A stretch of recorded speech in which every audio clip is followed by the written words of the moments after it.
నాడి జ్యోతిష్యం చాలా ఇంట్రెస్టింగ్ సబ్జెక్ట్, చాలా పురాతనమైనది, చాలా సనాతనమైనది. అయితే ఇది ప్రజలందరికీ ఎలా ఉపయోగపడుతుంది? ఈ తాళపత్రాల ద్వారా మనం ఏమేమి తెలుసుకోవచ్చు? నాడి జ్యోతిష్యం అంటే ఇది పాత కాలంలో జీవించిన ఋషి మారుకులు రాసిన తాళపత్ర గ్రంథం.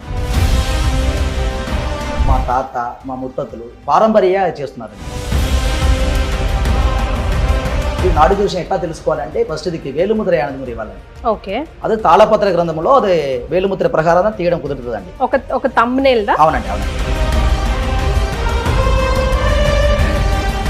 అందరూ చదవలేరు అంటారు కదా, అవునండి. మరి మీకు ఎక్కడ లభించాయి ఇవి? అంటే ఇది మాకు తంజావూరులో అండి. తంజావూరులో మా తాత కాలం నుంచి మేము ఇది పారంపర్య క్లాస్ ఉందండి. ఇది నేర్చుకోవాలి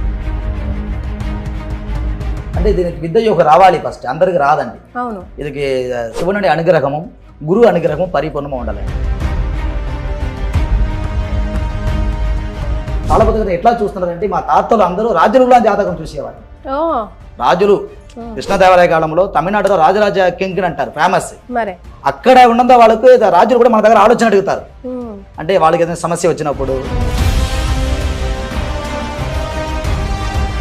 ఇంకా ఉద్యోగ దోషం ఉన్నవారు, మ్యారేజ్ ప్రాబ్లం ఉన్నవారు, ఆరోగ్య ప్రాబ్లం ఉన్నవారు, బిజినెస్ సమస్యలు ఉన్నవారు తనకు అక్కడ వచ్చారంటే చాలా మంచి విధంగా నివర్తి దొరుకుతుంది. తాళపత్ర గ్రంథంలో కన్ఫర్మ్ అయిన తర్వాత దీంట్లో మీకు ఏం సమస్య ఉంది దాంట్లో తెలుస్తుంది.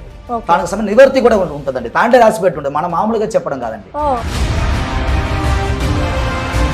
ఒక మనిషి గురించి 7 జన్మ రహస్యం గురించి తెలుసుకోవచ్చు.